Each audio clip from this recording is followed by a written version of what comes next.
Today, everybody, we have got just a heck of a person that I know. I've known this young lady for several years, and we talk occasionally, and she is just a fabulous entrepreneur. And we're going to get into something about an entrepreneur here in just a little bit that you're really going to be amazed at what all has taken place. But I asked Jacqueline if she would come on, and she said yes, she'd be more than happy to. And we're so excited to have her on here today. Jacqueline, how are you doing? I'm doing amazing, Larry. Thank you so much. It's an honor. I am so grateful to be invited.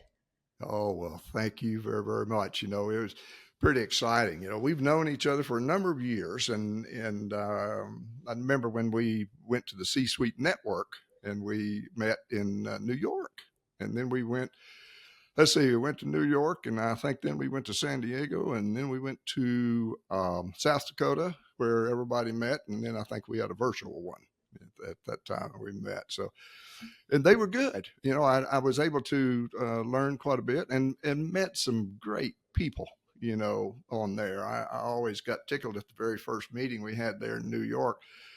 Of course, I was the one I seemed like I was the one that was talking all the time. I know when Jeff, he wanted people to get up and talk, and I was going to see who raised their hand. Well, it was me who raised my hand. I said, I'll come up there and talk. But I want the people to really know, about what all you've done and what all you do and where all you came from. And I find it amazing that, now, so you were 17 years at BMW. Yes, sir. I Yes, sir. think in New Jersey, wasn't it? Or in New York or? Yes, I started my career with BMW Financial Services in Ohio. That's where I Okay. began, and then moved to New Jersey to BMW of North America, where I was in human resources and customer experience until 2017. Okay. All right. Well, what caused you to leave there and decide that you were going to be an entrepreneur? It's a great question. How transparent do you want me to be? No, I'm kidding. I'm kidding.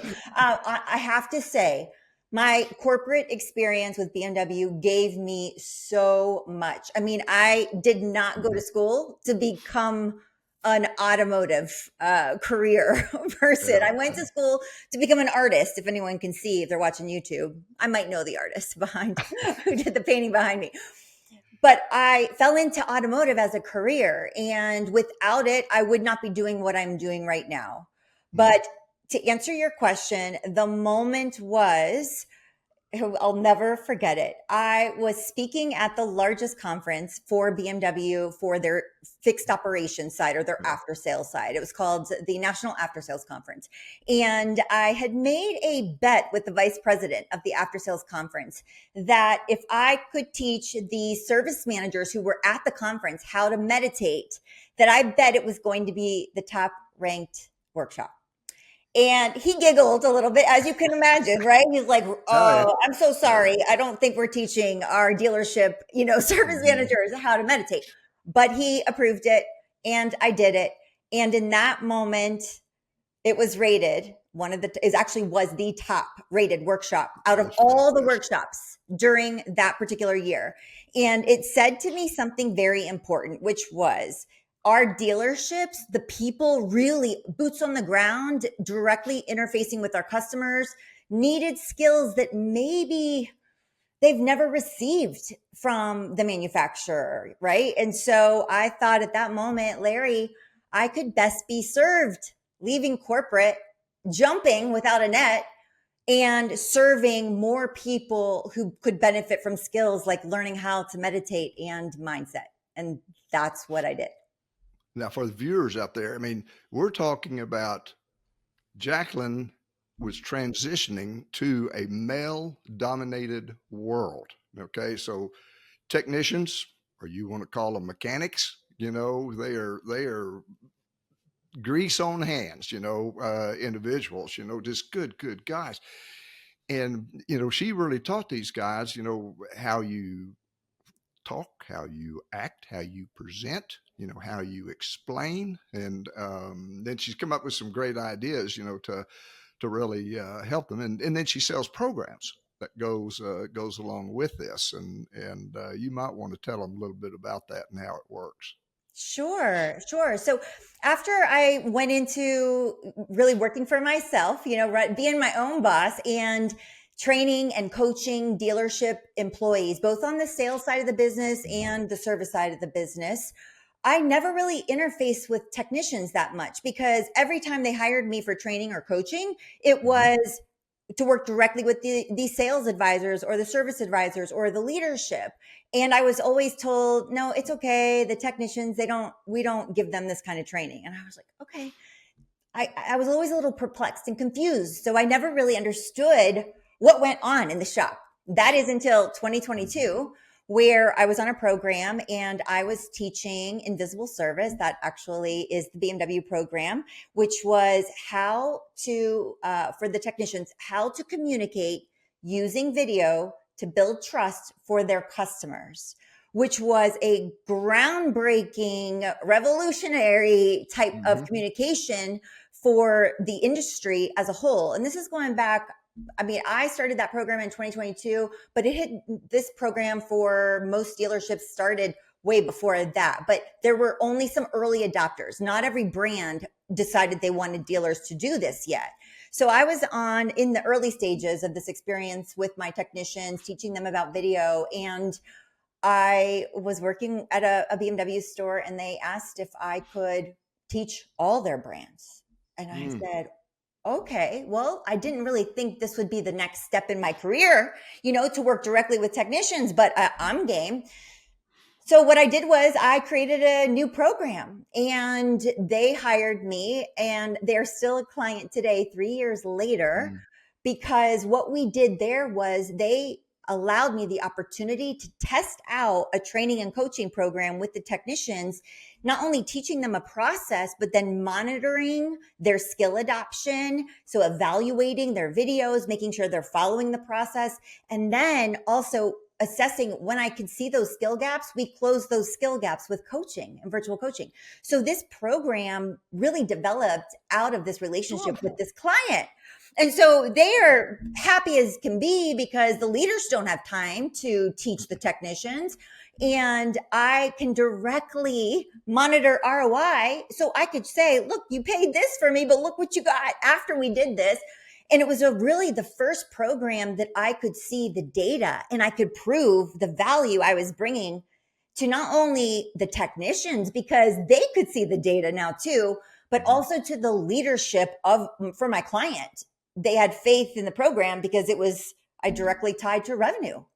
Oh, it's great. And I have really seen some of this because of my Toyota truck, and so when I take it in for service, they actually will send me a video, and explain what's going on. Matter of fact, I just took it to a mechanic, and I need to talk to you about that.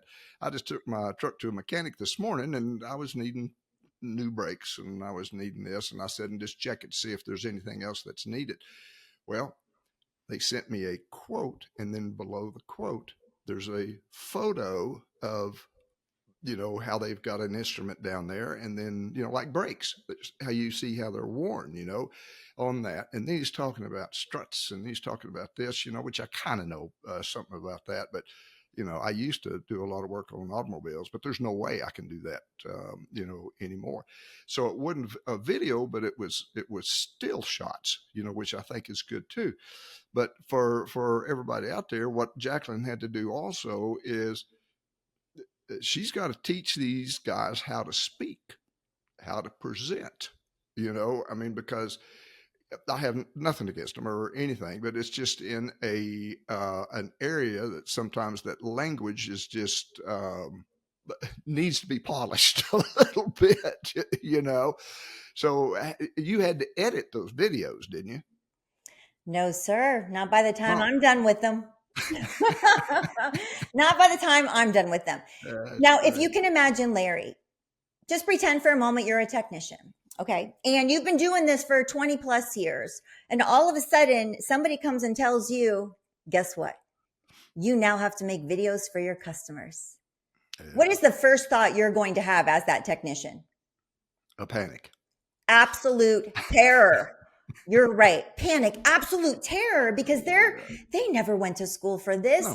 This is not why they got into the business of, repairing vehicles. This is not there. It's not like you and I jumping on a podcast and, recording, right? Yeah, We've no, done this once or a few times.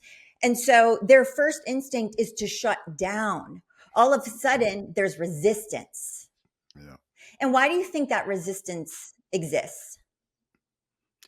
I would say just simply because, they are that type of individual, that they've never experienced anything like that. They've never really communicated or interacted, with somebody like that, and I think that's a lot of it. It absolutely is.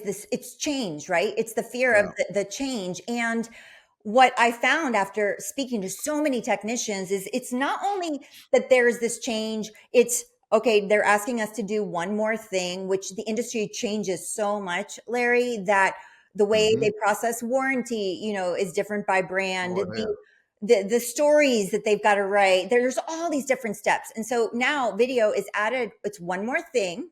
And typically, here's what happens. They get their phone and their service manager goes, yeah, pick this up. Okay. Now just point it over there and do the video. And so Yeah. the technicians are like, wait, I don't even understand. Like, what do I say? Where do I start? Where do I go with this? And so the resistance is born out of lack of skill and lack Yep. of confidence Yep. because Education. nobody gave them the playbook. And Yep. that's where I step in. I give them the That's playbook. wonderful. That is wonderful. Now, are you and you stepped out of from BMW and you work with different dealerships, I'm assuming, and then but how do you have time to go out and try to get more dealerships? Because you're an entrepreneur and revenue is key to what you do. You're Certainly. constantly having to fill that. Yes. Yeah. And that is, I think, everyone who works for themselves, that is always the hot topic, right? Which Yep. is how do you work in the business or on the business and in the business, right? It's both, right? And so, Yep. and if you're working in it, you're not on it. So That's true. it can be very challenging. I have to tell you that because of the relationships I've created with my clients, I am an extension of their leadership team. Mhm. And most often what happens is the referrals. They're Yep. constantly referring me. They've given me opportunities to speak at 20 groups, which are groups of dealerships that don't compete with each other, but same make typically. And they gather a couple times a year or so. And getting them in front of that audience is incredible because it's a very private group. They're not there to be sold. And so getting the opportunity to get there and educate them, that actually led to more work. And then once we've got an experience and a relationship, they're constantly sending me individuals. And so that has been such a blessing based off of the fact that I've been able to show that ROI and demonstrate that ROI and hold true to my value. And then in addition, Larry, it's like social media, being on LinkedIn. Yep. I just started a TikTok, everybody. I don't know if you feel bold enough to go there. I And saw one. I did. okay, yes, it's if you're in for a treat. Let's just say that there's a mixed bag of content. But I started directing my content directly to the technicians because my goal has always been how can I help more people?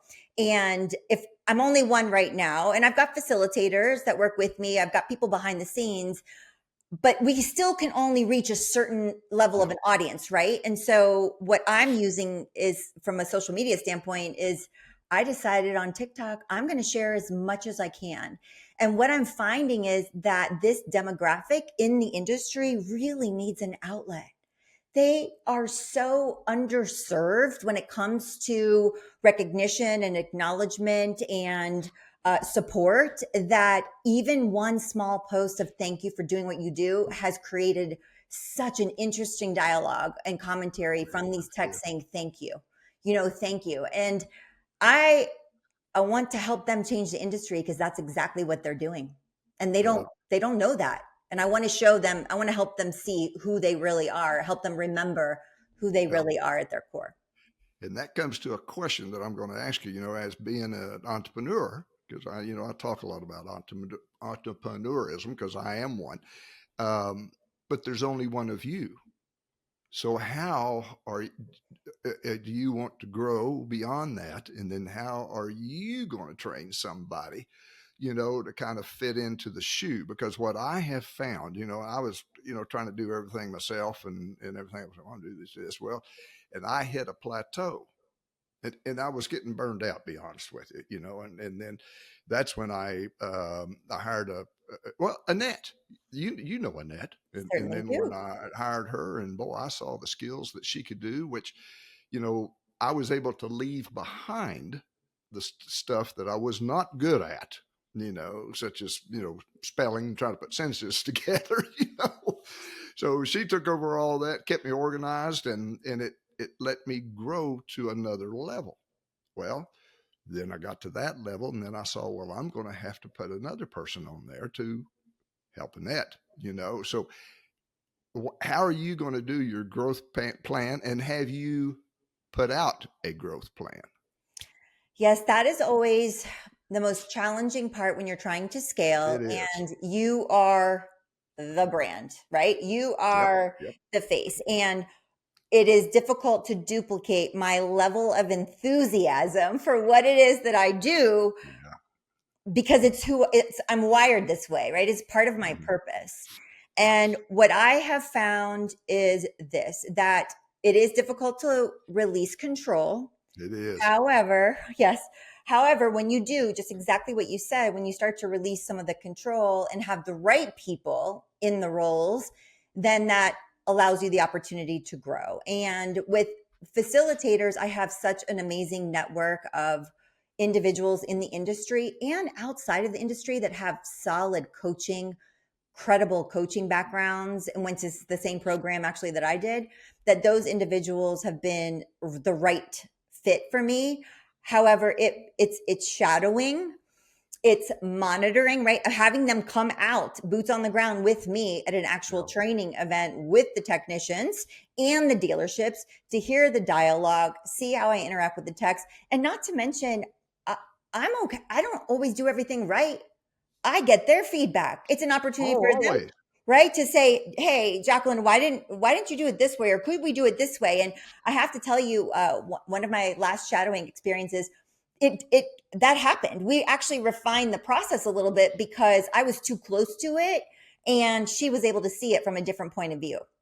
So there's that. It's just the release of the control and finding the right people. And the other thing, Larry, it's so important is not don't scale too fast.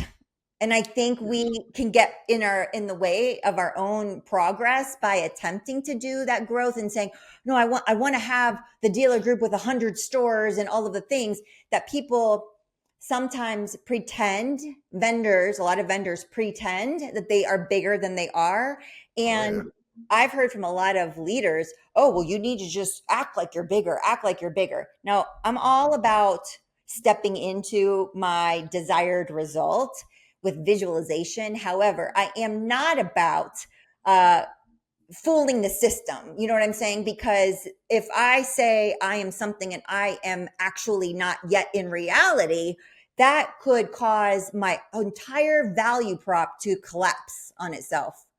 And so I have very mindfully not scaled so quickly because of that very reason. I'm protecting the quality that and my client experience that I've cultivated over the years.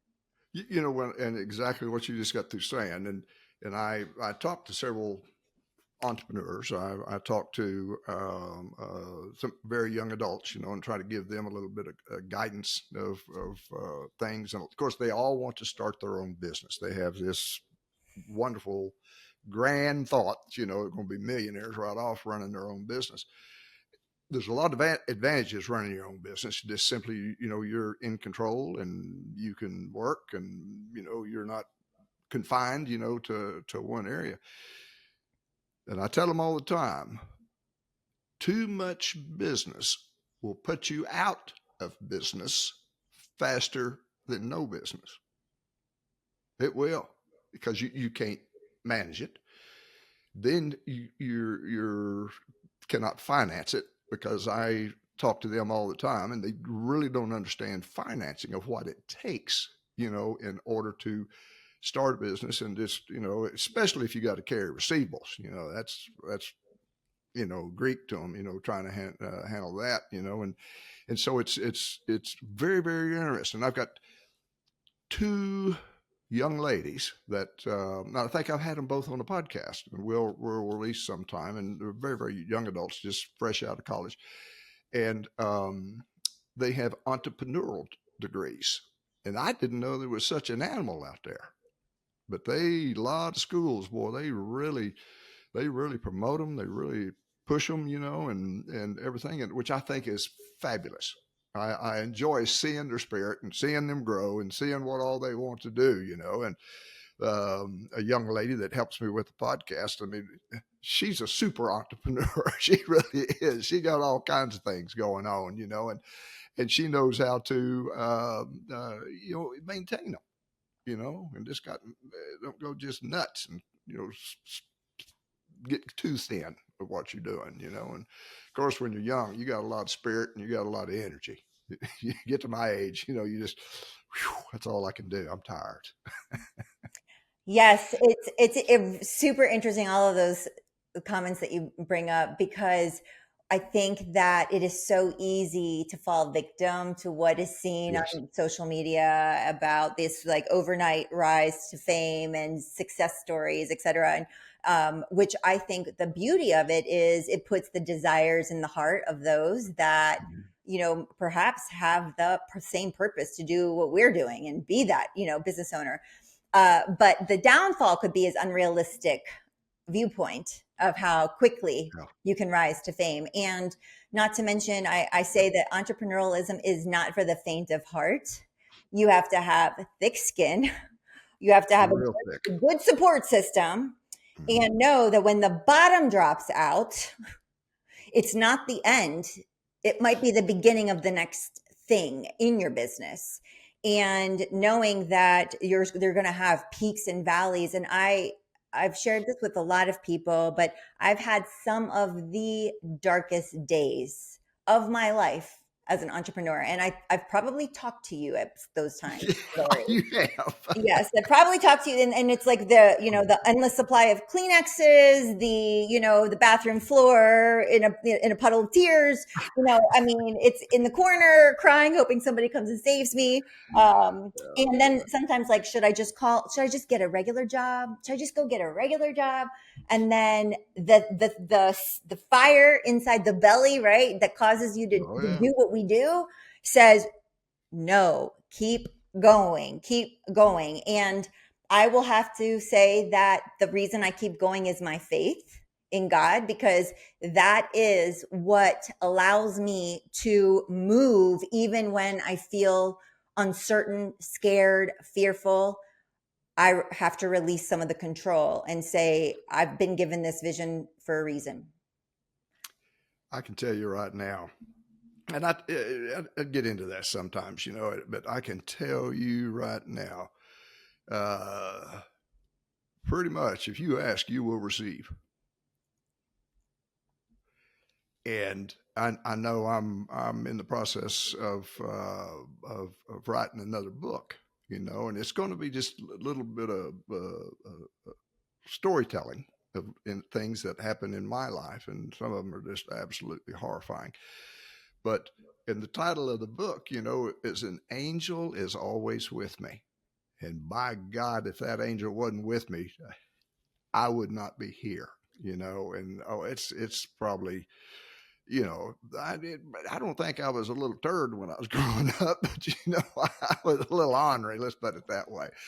On that, and my daughter has strong faith, belief, and she has instilled that into her girls. I think I've showed you photos of those girls. Absolutely I already gorgeous said you got to knockouts. lock them up, Larry. I know it, man. I'm going to have to.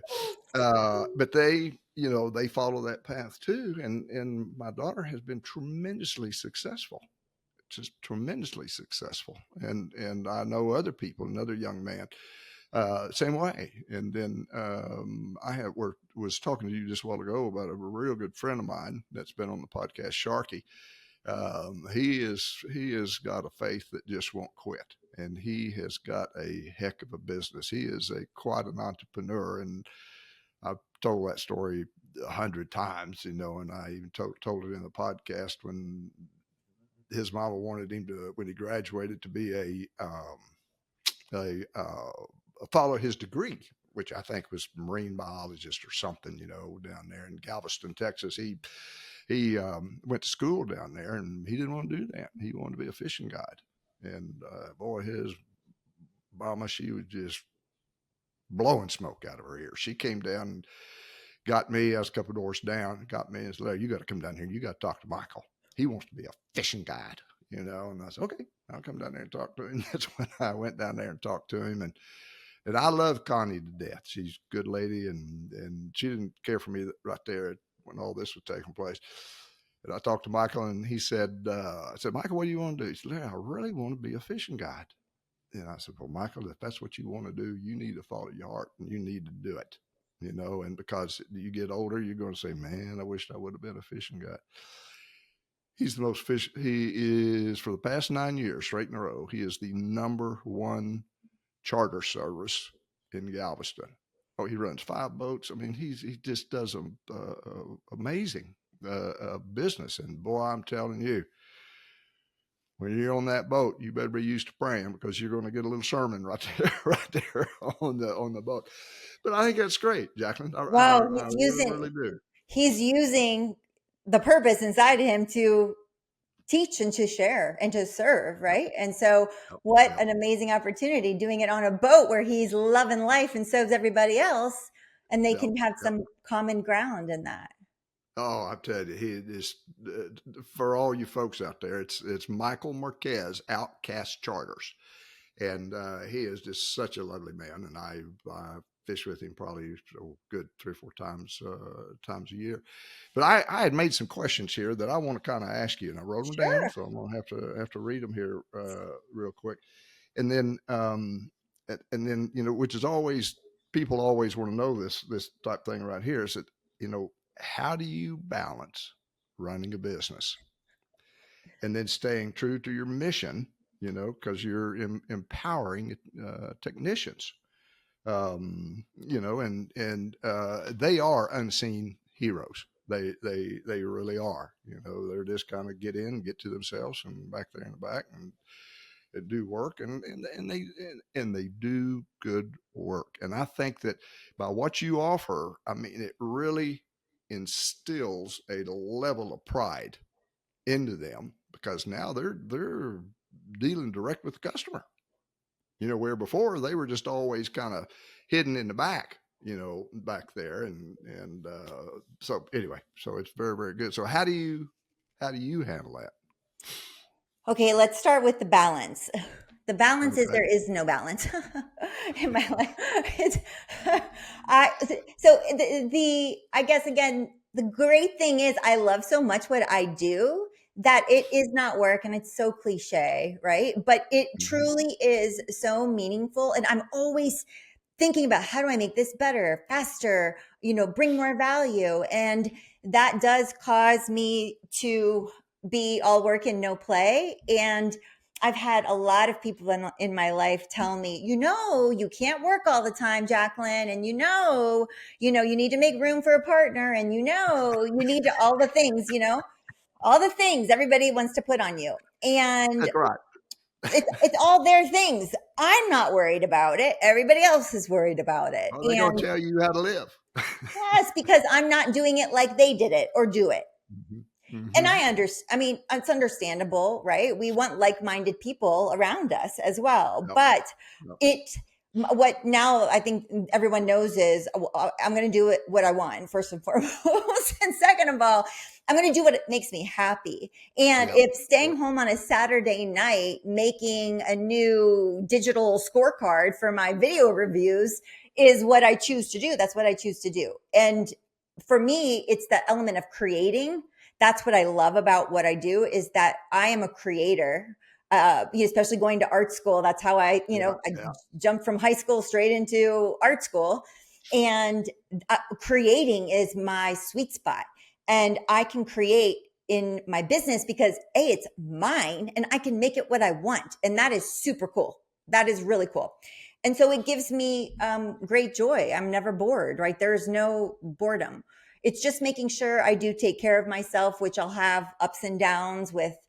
Okay, really great at the gym every single day in the morning. And then, you get a week or two where it slips off, or I tore my rotator cuff. I think we talked about that.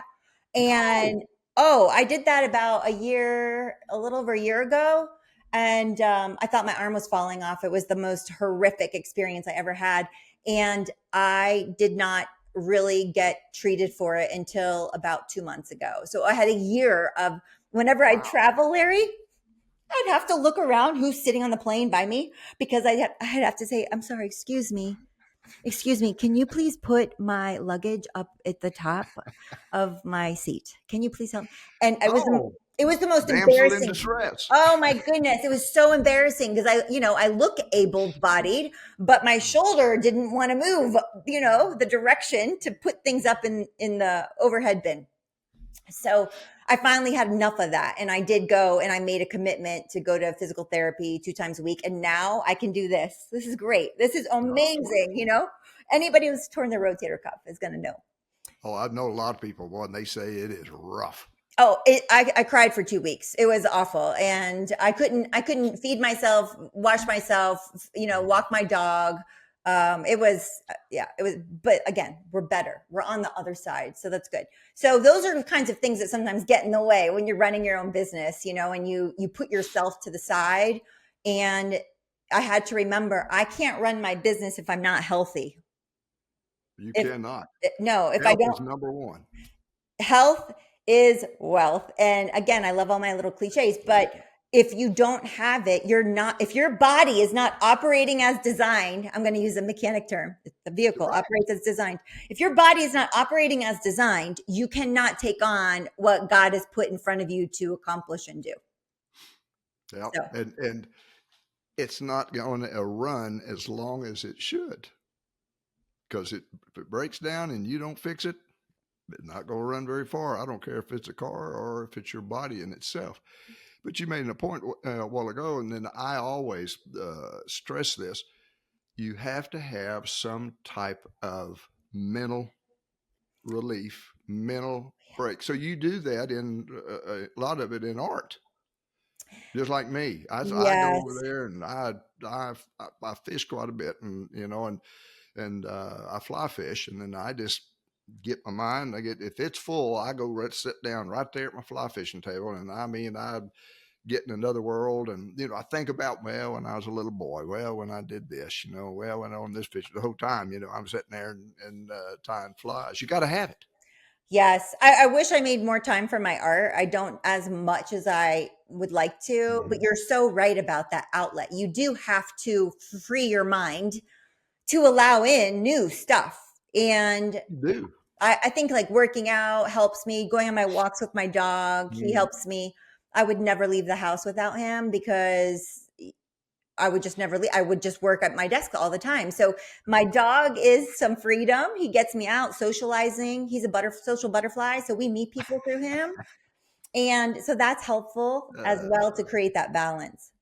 yeah, of course, I walk my dog every night.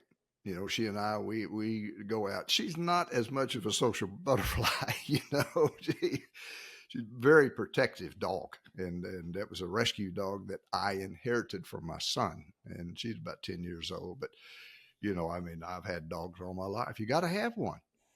Man, he's my main squeeze.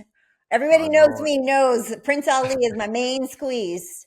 So yeah, he has taught me that I can love something. Yeah, I yeah. thought that was gone, and he's taught me that it's okay to let people in, to ask for help. Mhm. Because sometimes I need help, right, with him because Oh of just yeah. being so busy or being something wrong with my health. And yeah, he's given me a lot of lessons. That's for darn sure. Well, I can, but not on the podcast. But remind me sometime whenever I talk to you. I got to tell you a story about my dog last week. Okay. I mean, it was like a cartoon. Man, do I have And it, those? We can swap stories on that one then. oh golly, and it was like 4 o'clock in the morning when all this took place, and oh, it was funny. But I'll have to tell you about it. But you spell dog backwards. Oh, I've never done that. I'm telling you, just a lot of people don't think about that, you know. But you You just spell blew that, my mind. Wow, Larry. God or I'm right now. dog. Yeah. Wow. Oh, I'll look at his eyes so differently now with that. Oh, they just wonderful little things. They pretty good, But and that's another escape, that you It is. have, that you're able to get out. And I've got another question here. I was just going to kind of go over there with you, and then on. Oh, this is a good one because I talk a lot about collaboration when I wrote it down. If you can tell me about a collaboration, between uh, customers, and between the technicians, that our leadership, I should say, and to drive entrepreneurism. So that's a great question. It made me go like kind of deep in because when you think about mechanics, technicians, which by the way, some of them still call themselves mechanics, and what you said, Yeah. which is technician, that is really truly what these individuals are. Oh, nowadays you're exactly Yes, right. their level of training, most people, the layman's people, the people who just drive the cars, right? Have no idea how much training goes into Yeah. this profession. And these ladies and gentlemen are actually training ongoing every year, getting Oh, continuous. recertified, continuous, Yep. right? Continuous. And what's interesting for also many people, they don't understand probably how the mechanic or the automotive technician gets paid in the dealership. And many dealerships have what's called flat rate or flagging hours. Mhm. Okay. And so what that means is that if the manufacturer says that it should take 10 hours for a job, but a technician that has had 25 years of experience gets put on that job, the likelihood of them being a lot more efficient is very high, right? Because Yep. they've Yep. perfected their craft. So let's say instead of 10 hours, they may be able to get it done in 8 hours. And Mhm. so, but they still are able to earn the 10 hours because that's what the manufacturer says, right? So, Mhm. on the flip side, if the manufacturer says it takes 10 hours, but it takes the technician 15 hours, Yeah. they're losing money. They're losing money. Okay. So, most technicians don't think of themselves as entrepreneurs, but they most certainly are because Oh, yes. what comes into their lift, they control quality, they control the efficiency, the speed at which they deliver that service. They are controlling what they've learned, their training, are they paying attention? All of those things, they control that. They control, do they get sidetracked by something shiny, which I usually do a lot. I'm like, oh, wait, I'll go over there. Oh, no, I'll go over there. Right? Are they That's right. focused?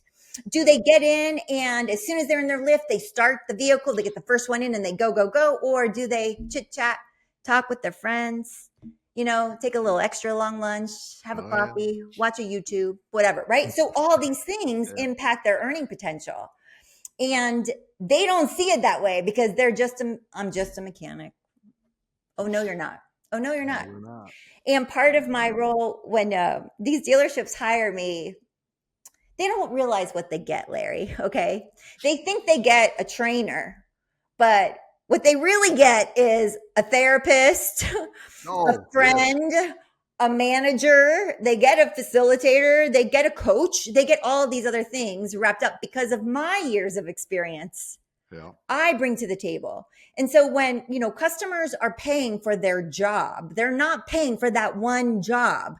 They're paying for that technician's 25 years doing this and the ability to diagnose quickly, to go in and efficiently recommend, replace, and get them back on their road so they can earn a living themselves.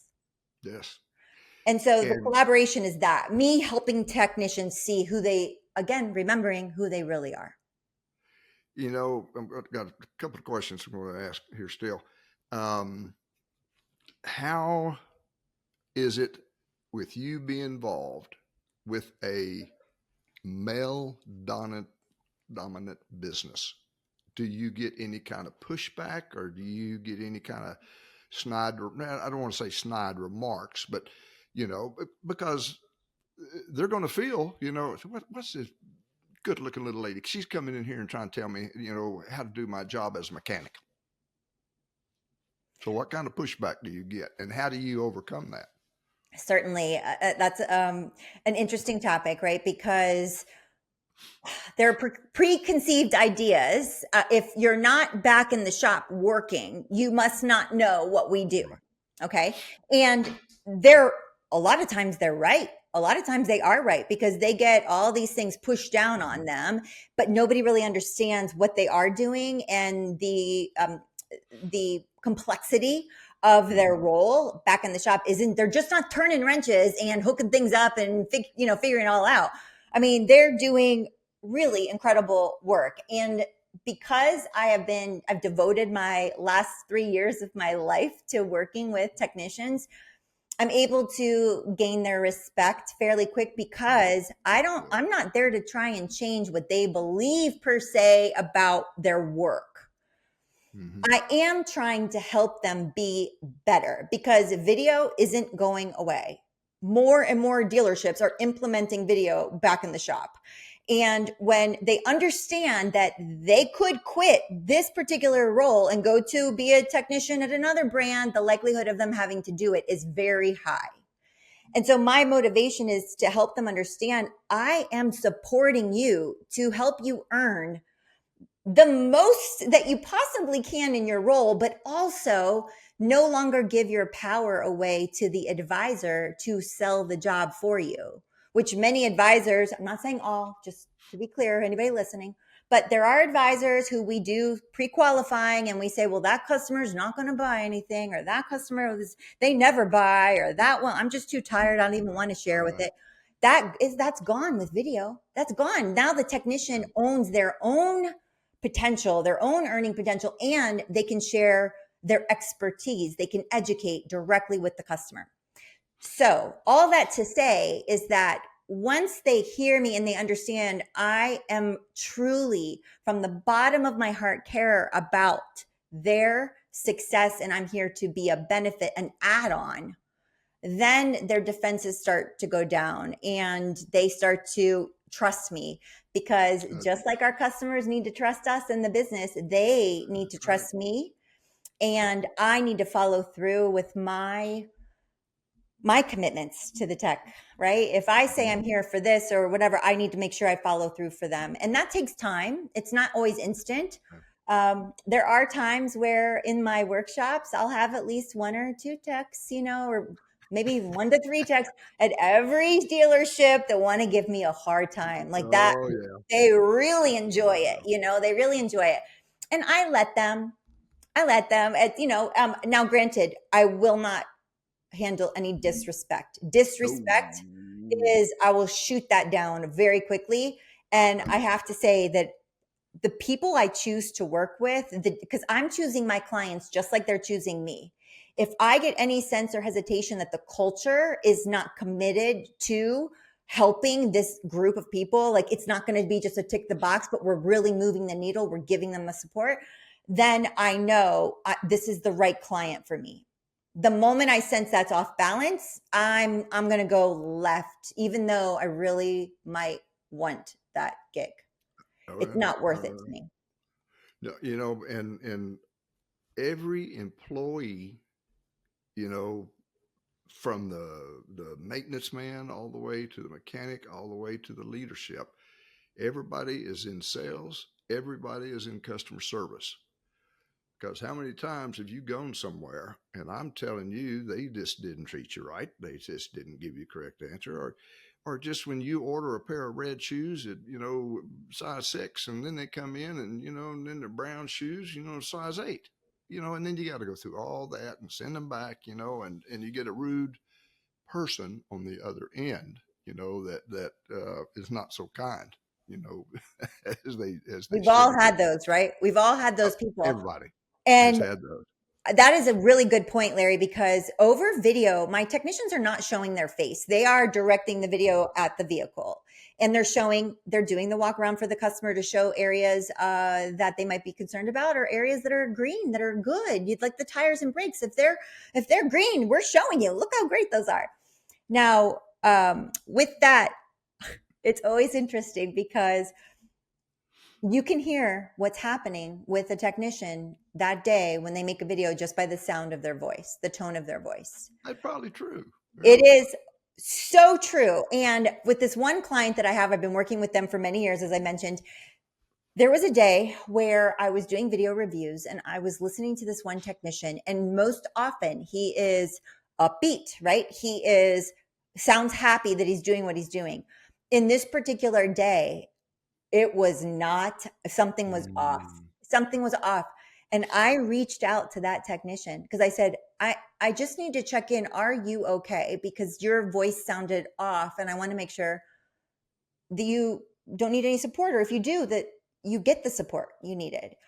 And he responded, he was in shock actually that I reached out, because he was going through a big personal scenario at home and he did not know that it impacted the way he showed up on the video, which again, he's like, okay, it is what it is. It happens. But the fact was that I reached out to say, are you okay? And he'd never had that happen before. Mm. That's And good. it's these little things, Larry. It's paying attention to people, these little things, and making sure that they're heard and supported. Right. You're a human being. Last question I have for you. And Yes. this, I mean, I am so proud of you. You just don't know. And I just found this out, and speaking of entrepreneurs, you were hired, make sure I understand this. You were hired by Entrepreneur Magazine. Everybody knows who Entrepreneur Magazine is. To, I believe, to develop some programs for them. Is that correct? Yes, I'm supporting the boardroom is what it's called. It's their version of their Yeah. mastermind, for many of you who might know what that means. And through some relationships that I have, they needed some support with bringing the vision to life. And the opportunity was presented, and I'm partnering with another individual. And I have to tell you, it has been incredibly not only rewarding, eye-opening as well, being now again part of this team, helping to bring this vision to life, which is so exciting. When you're working alone, sometimes, like most of the day, it can feel very lonely. So having like a bigger team that's available to kind of tag in and out is fantastic. And for those who are listening, the boardroom is actually going on now. Like they're taking in new members now, which is these small group experiences where like-minded entrepreneurs can get together. And Larry, you brought up the C-suite in the beginning of the call, which was a version of what we did, which was like being able to not feel so isolated, right? Yep. Like not Yep. feel you're alone in all of the burden of the decision making and learning all the systems and all the things, but having a group of individuals that get you. That is what we've created. And it's what is hysterical is, Larry, I'm going to share what you and I also talked about, which was I was having a conversation with my dad about the opportunity, and my dad was a big entrepreneur fan, so he was very excited about it. And all of a sudden I got this vision, like this ping of this vision of when I was at BMW, I had bought an entrepreneur magazine. And I bought the magazine because it said Rebel. I think it says Rebel Without a Cause or something on the top, right? And I had cut an image, a photograph of myself out and put I love it. myself on the front of that magazine. And having this conversation with my dad, I was like, oh my gosh, I have this magazine. Picture this. So I searched through all my photos. And would you believe it was October 2015? I remember sitting Wow. in the seat of my customer experience role at BMW with dreams of entrepreneurialism and, being a part of a network like Entrepreneur. And then here it is. Like, who would have known 10 years later. It took 10 years, a long time.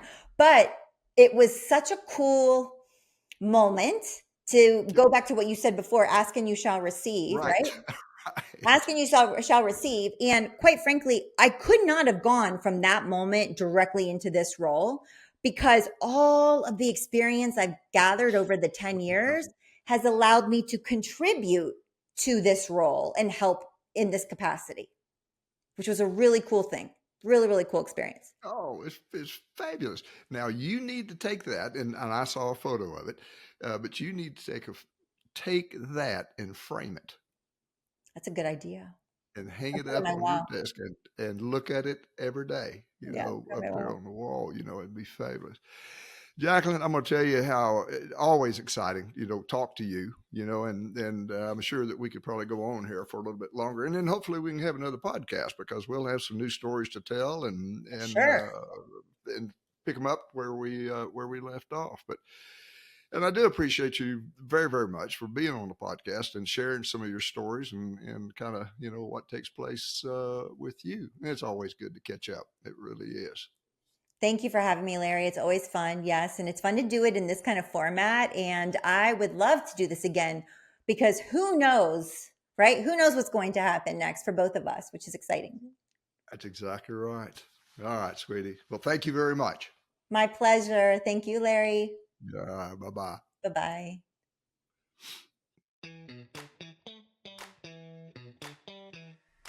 If you're enjoying The Larry Vaughn Show, don't forget to give the episode a thumbs up, subscribe to the channel, and ring that notification bell to ensure you never miss a new episode.